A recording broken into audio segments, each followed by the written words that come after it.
We will be doing one of three things to get our core emotional needs met and topped up. Because remember what I said, they're not negotiable. They've got to be met. We just learn to have them met at lower levels. We will be doing fight with the other person. Fight is not always the fisty thing. Sometimes it's the passive aggressive, which I suggest can be even more potent than the visible fight. The passive aggressive can be so destructive, like dynamite, but insidious, because it's as if you can't really touch it, but you know it's happening. A passive aggressive behaviour, the partner that does the silent treatment around the house because they've been upset by the other person. The tactile touch interaction is removed, and there's minimal of words passed between each of you for hours, for days, for weeks. And it can go on and on until something finally intervenes. What might intervene? Take a look at Jake and Jasmine and the dance they did on the seesaw for year after year, until frustration and annoyance cause one to run over to the other, but it doesn't work. We will fight, we will flight, we will freeze. Learn about your way of doing fight. Us men, I suggest, I know that women do it as well, but us men, I think we've perfected the art of passive aggressive, where we remove tactileness, touch, embrace, the pat on the wherever we used to pat our wives as an endearment. We stop. We answer questions with one or two words, then we move away. Passive aggressive because you've upset me.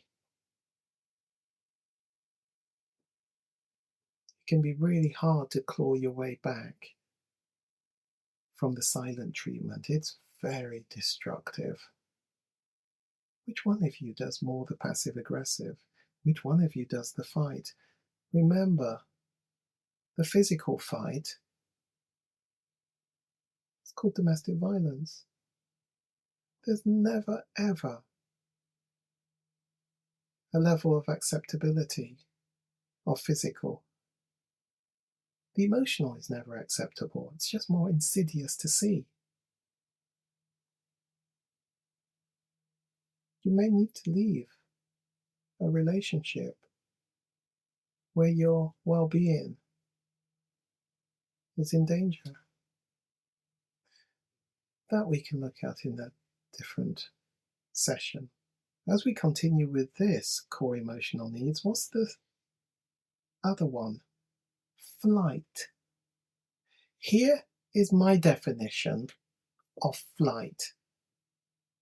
We move ourselves out of the place where we perceive our core emotional needs are not being met, and instead move ourselves into a different place where we perceive our core emotional needs are more likely to be met. Let me give you an example that I've been using for many years. I ask you to excuse me if you perceive it as stereotype and a bit sexist.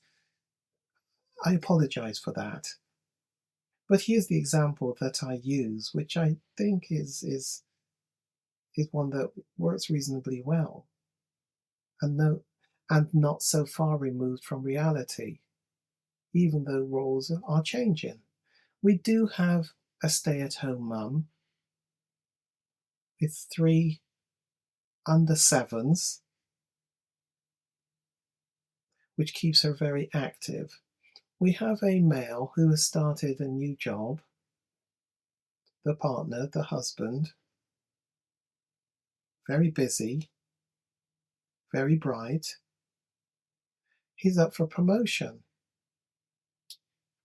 When he comes home from work, he loves to tell his partner, his wife, about his day.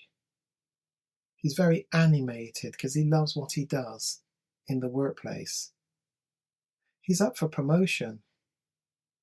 But each evening that he comes home, she's exhausted, having just put the last bottle in the sterilizer and 3 youngsters to bed, and he really respects her hard work as a stay-at-home mum. He values her. He loves it though when she would maybe sit around the table with him or be laying on the sofa nearby as he eats his meal and shares something of his day. But so often, unavoidably, she's just slowed down and she falls asleep. Now, he doesn't seemingly mind at that. He absolutely understands. But what he doesn't realize is the extent to which her listening to him actually promotes, tops up a number or one of those top 10 core emotional needs. And over time, months, what he may not realize is that he stopped clocking off from work and leaving at his normal time of 5:30, and instead he's leaving work at closer to 7 o'clock because he gets enjoyment from his work. His core emotional needs are being met, certain of them of course, not all of them, in the workplace by the work towards promotion that he's doing, the project that he's working on. And so he'll spend more time in the workplace. Do you see where core emotional needs, there's a perception they're not being met in one place? He is moving, taking himself into another place and staying in that other place for longer periods of time. He is flighting. Now, the dilemma here is that so often we can flight into the arms of somebody else because when our core emotional needs are not being met, we are vulnerable. We're vulnerable to affairs. We're vulnerable to adultery. Wow, that's a bit grand, Gary. Yes, we are. We're vulnerable because those core emotional needs are not negotiable. They've got to be met, and we will find different ways to get them met. I'm not being critical of his wife. Now, what I want you to understand in this example I'm giving to you is it just takes a spark to light the fire. So what we're going to do is put in the mix a female in the office, and she says something to him. I can see you're up for promotion. The partners think highly of you. Must be a very interesting project that you're working on. His eyes light up as she makes that statement, and before he knows it, he invites her to lunch so he can tell her about the project. Before he knows it, he's invited her out to lunch. You know where I'm going with this. They go out to lunch, and all she does is listen, nods and smiles. She doesn't necessarily understand too much of what he's saying about the project. But whilst he's animated and telling her, and she's just nodding from time to time, he has attention. He's also getting something of appreciation. Now, individuals with attachment issues, which we will have looked at in the previous session, this is going to feel really good and top up some seriously low core emotional needs for attention and affection and security and being wanted. And something happens in the dynamics of this relationship with the secretary that leads to an affair. And after the sex, he lifts his head up and says, I don't understand why I did this. I know I don't love you. I know I love my wife. What just happened? Why?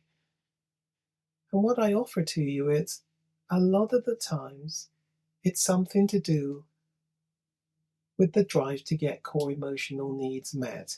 You see, what I've constantly been saying to you is, it's not about the top of the toothpaste, it's not about the toilet seat. There are often some deeper issues in the unconscious that we don't understand. Single, but want to better understand why? Preparing for marriage and want to give it your best shot. Perhaps you're in a partnership, a couple, and want to address some issues. Maybe it's a marriage, but it just ain't working too well. Are you a couple, but know it could be better? Consider a diagnosis, a form of MOT for the relationship.